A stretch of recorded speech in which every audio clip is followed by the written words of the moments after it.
Heinrich Himmler spent billions of dollars on a secret department tasked with proving he was the reincarnation of a 10th century king. While the world watched the march of steel and boots across Europe, a much more silent and unsettling operation was unfolding in the shadows of the Black Forest and the high peaks of the Himalayas. This was the Ahnenerbe, a department that operated not with the logic of modern warfare, but with the fervor of a cult seeking the keys to a forgotten supernatural reality. They were not looking for land or resources. They were looking for the source code of human existence, hidden within artifacts that most rational minds dismissed as myths. The organization began as a small research institute, but it quickly morphed into a sprawling web of pseudoscience and occult obsession. At its peak, it employed hundreds of scholars, archaeologists, and explorers, all tasked with one mission: to rewrite the past in order to justify a terrifying future. They believed that buried beneath the earth or hidden in the most remote corners of the globe were relics that granted their possessors the power of the gods. They weren't just soldiers, they were relic hunters who operated with the full financial and military backing of a superpower. Every artifact they touched was viewed not as a piece of history, but as a component of a grand cosmic machine they were trying to restart. In the late 1930s, a team of these men arrived in Tibet. They weren't there for diplomacy or trade. Led by a hunter and a biologist, they climbed the highest passes in the world to find the entrance to a subterranean kingdom called Agartha. According to the whispers that fueled the organization's obsession, this was the birthplace of a master race that possessed the Vril force, a mysterious energy that could manipulate matter and time. The explorers spent months filming rituals and measuring the physical features of the local population, searching for any trace of a lineage they believed had fallen from the stars. While the scientific community looked on with confusion, the Ahnenerbe was shipping crates of ancient scrolls and artifacts back to Berlin, convinced they were holding the blueprints for a new world order. They treated the high-altitude monasteries like crime scenes, dusting for the fingerprints of a civilization that had supposedly vanished thousands of years ago. Back in Germany, the heart of this dark operation was centered at Wewelsburg Castle. This wasn't a military headquarters in the traditional sense. It was designed as a Vatican for a new dark faith. In the depths of the North Tower, they constructed a circular vault known as the Valhalla of the SS. There, beneath a massive stone dome, 12 stone pedestals stood around a central flame. This was where the inner circle gathered for rituals that have never been fully explained. The floor above this vault featured the Black Sun, a mosaic of 12 jagged rays radiating from a central point. To this day, the purpose of these chambers remains a subject of intense debate. Some believe they were intended to be a focus for psychic energy, a place where the barrier between the living and the dead was intentionally thinned. Those who walked the halls of Wewelsburg spoke of a heavy silence, a feeling that the very stones were waiting for something to wake up. The hunt for the Holy Grail was not merely a plot for a film. For the Ahnenerbe, it was a strategic objective. They sent researcher Otto Rahn to the Pyrenees Mountains in France, tasked with finding the lost treasure of the Cathars. Rahn was convinced that the Grail was not a cup, but a set of emerald tablets or a celestial stone that had fallen from the sky. He spent years exploring the labyrinthine caves of Montségur, fueled by the belief that whoever held the object would be invincible. Imagine a man wandering through the damp, dark veins of the earth, holding an ancient map in one hand and a flashlight in the other, while the drums of war thundered in the distance. Rahn's eventual disappearance and the strange circumstances surrounding his death only added to the layer of fog covering the organization's true activities. Did he find something he wasn't supposed to, or was he merely a pawn in a much larger game of psychological manipulation? As the war progressed, the Ahnenerbe's focus shifted toward more desperate and unconventional territories. There are persistent accounts of the organization's interest in the southern tip of the world. In 1938, an expedition was launched to Antarctica, a territory they dubbed New Swabia. While official records state the mission was to secure a whaling station, the sheer scale of the equipment they brought suggested something more permanent. Deep-sea divers and specialized planes mapped thousands of miles of ice looking for thermal anomalies, warm spots in the frozen wasteland. Whispers of Base 211 have echoed through the decades, suggesting that the Ahnenerbe sought to create a sanctuary beneath the ice, a place where their most sensitive research could continue far from the reach of Allied bombers. They weren't just looking for a base, they were looking for an exit strategy into a world the rest of humanity couldn't reach. This research wasn't just about old stones and maps. It extended into the very fabric of life itself. The Ahnenerbe operated at the intersection of fringe science and the inexplicable. They studied the properties of heavy water, the influence of cosmic rays on human cells, and even attempted to develop world ice theory, a bizarre cosmological model that claimed the universe was made of ice and that ancient civilizations had been destroyed by falling moons.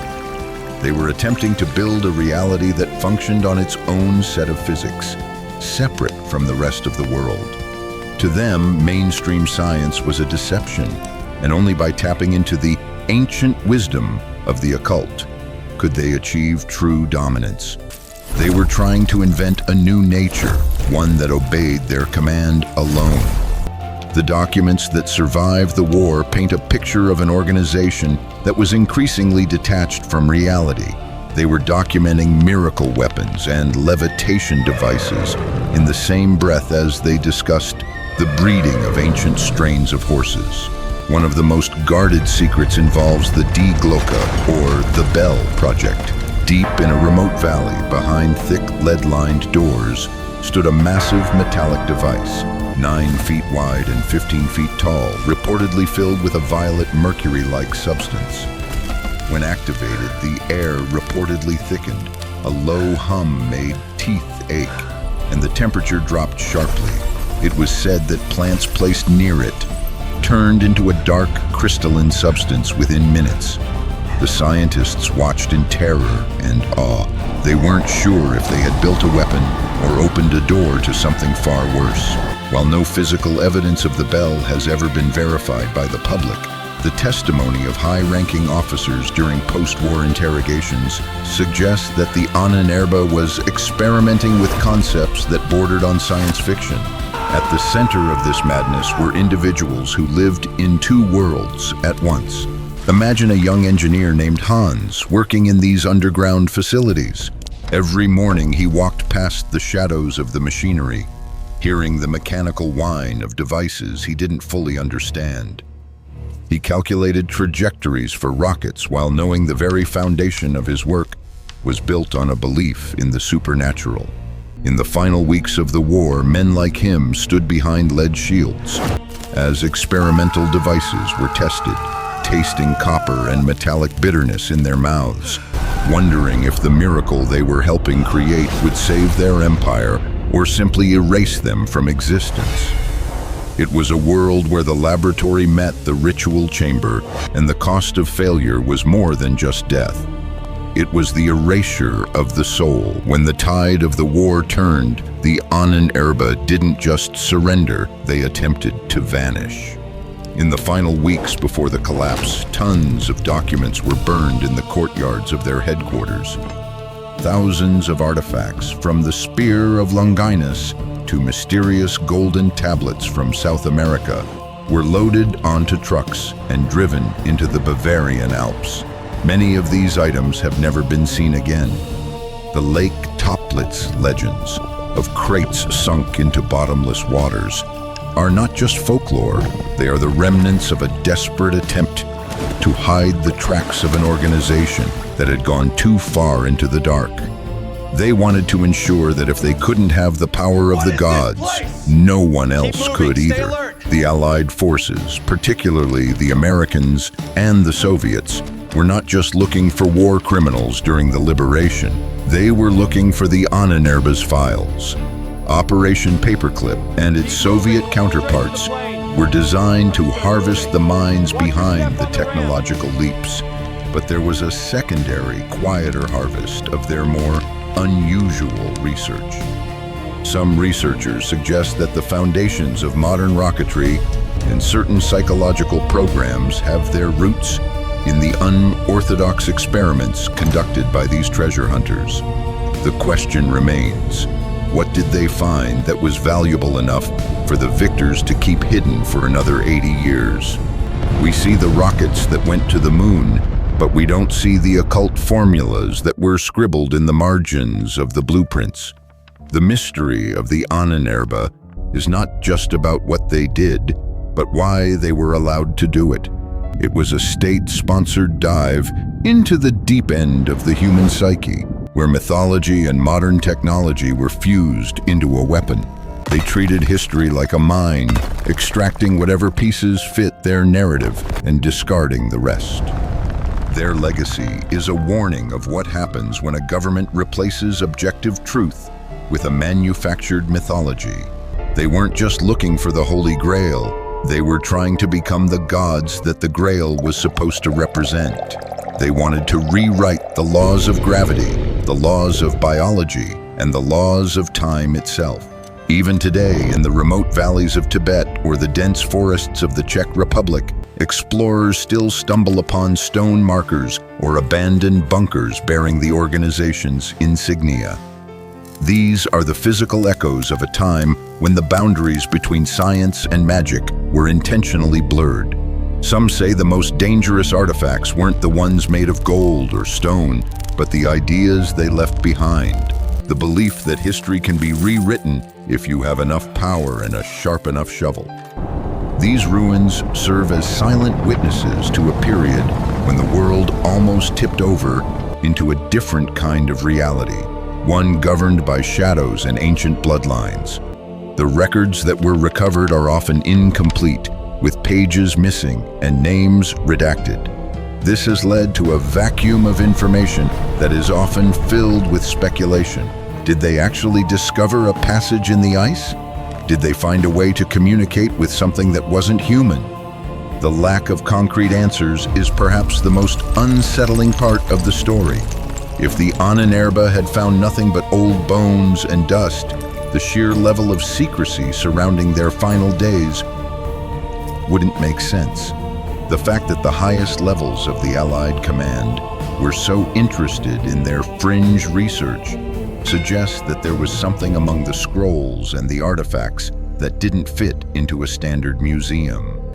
As we look back at the ruins of Wewelsburg or the empty caves of the Pyrenees, we are reminded that the past is never truly buried.